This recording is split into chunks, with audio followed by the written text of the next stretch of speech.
एक बार फिर हम आप सभी के लिए एक नई वैकेंसी के बारे में जानकारी लेकर आए हैं। यह वैकेंसी एम्स गोरखपुर की तरफ से निकाली गई है ग्रुप ए, बी और सी पोस्ट के लिए। इस वैकेंसी से जुड़ी apply date, age limit, application fee, post details, education qualification, pay scales, इन सभी के बारे में हम आपको पूरी जानकारी देंगे। तो अगर आप भी इस वैकेंसी के लिए फॉर्म अप्लाई करना चाहते हैं तो हमारे इस वीडियो में लास्ट तक बने रहिए और इस वैकेंसी से जुड़ी पूरी जानकारी को ध्यानपूर्वक सुनिए, जिससे कि फॉर्म अप्लाई करते टाइम आपसे कोई भी मिस्टेक ना हो। चलिए सबसे पहले हम लोग जानते हैं इस वैकेंसी से जुड़ी अप्लाई डेट के बारे में।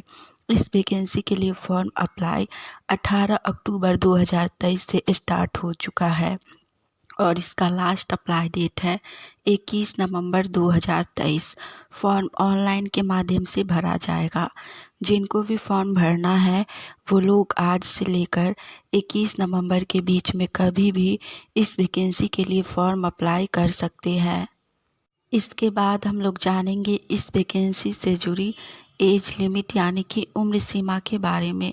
इस वैकेंसी में एज लिमिट सभी पोस्ट के लिए अलग अलग रखी गई है। सबसे पहला पोस्ट है ट्यूटर या फिर क्लिनिकल इंस्ट्रक्टर के लिए। इसके लिए एज लिमिट 18 वर्ष से लेकर 50 वर्ष तक रखा गया है, यानी कि मिनिमम एज 18 वर्ष और मैक्सिमम एज 50 वर्ष। दूसरा पोस्ट है स्टाफ नर्स ग्रेड 1। इसके लिए एज लिमिट 21 वर्ष से लेकर 35 वर्ष रखी गई है। तीसरा पोस्ट है मेडिकल सोशल वर्कर। इसके लिए एज लिमिट 18 वर्ष से 35 वर्ष रखी गई है। उसके बाद पोस्ट है असिस्टेंट एनएस। इसके लिए एज लिमिट 21 वर्ष से 30 वर्ष रखी गई है। दूसरा पोस्ट है लाइब्रेरियन ग्रेड 2। इसके लिए भी एज लिमिट 21 से 30 वर्ष रखी गई है।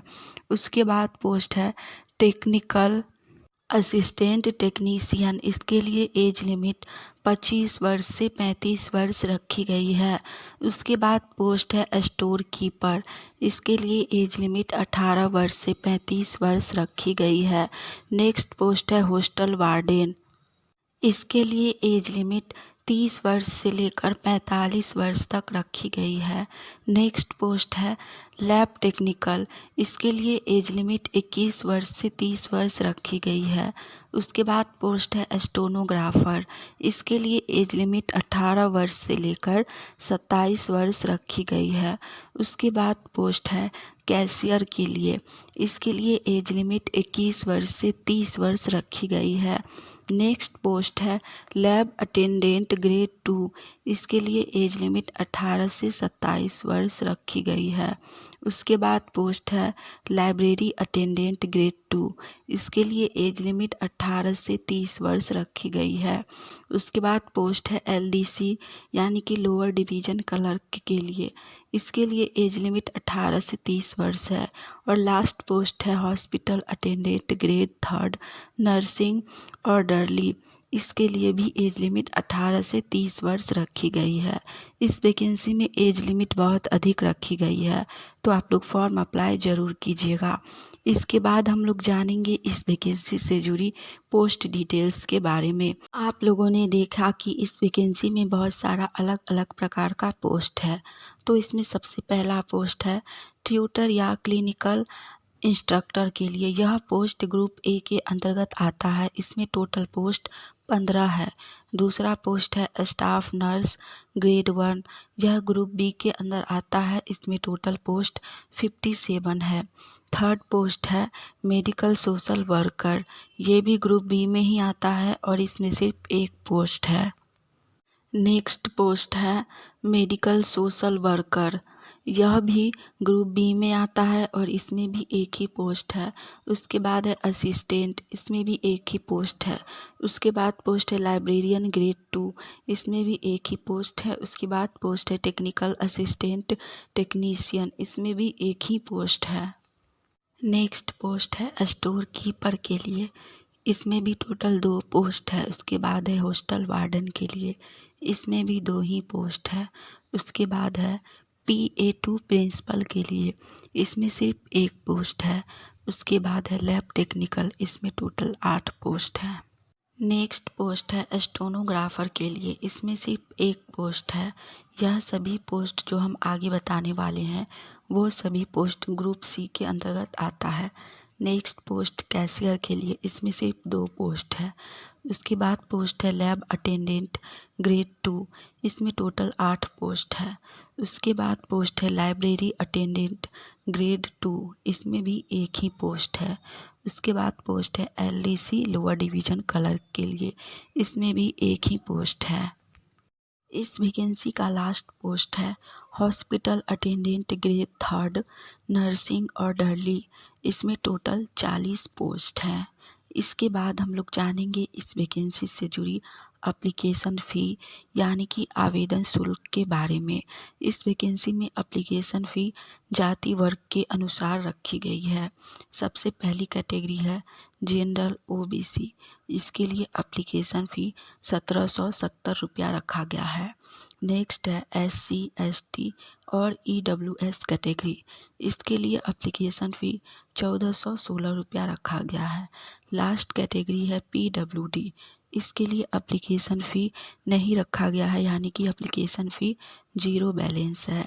तो PWD कैटेगरी फॉर्म अप्लाई ज़रूर कीजिए क्योंकि आपके लिए एप्लीकेशन फ़ी नहीं रखा गया है। एप्लीकेशन फ़ी पेमेंट ऑनलाइन के माध्यम से होगा। आप लोग गूगल पे, UPI या फिर नेट बैंकिंग के माध्यम से एप्लीकेशन फ़ी पेमेंट कर सकते हैं। इसके बाद हम लोग जानेंगे इस वैकेंसी से जुड़ी एजुकेशन क्वालिफ़िकेशन यानी कि शैक्षणिक योग्यता के बारे में। इस वैकेंसी में शैक्षणिक योग्यता सभी पोस्ट के अकॉर्डिंग अलग अलग रखी गई है। पहला पोस्ट है ट्यूटर या क्लिनिकल इंस्ट्रक्टर के लिए, इसके लिए शैक्षणिक योग्यता BSc नर्सिंग डिग्री रखी गई है। साथ में रजिस्टर्ड नर्स या फिर मिडवाइफरी से आपका ट्यूटर या डिप्लोमा होना चाहिए। दूसरा पोस्ट है स्टाफ नर्स ग्रेड 1, इसके लिए भी BSc नर्सिंग साथ में आपका 4 ईयर का एक्सपीरियंस भी रखा गया है।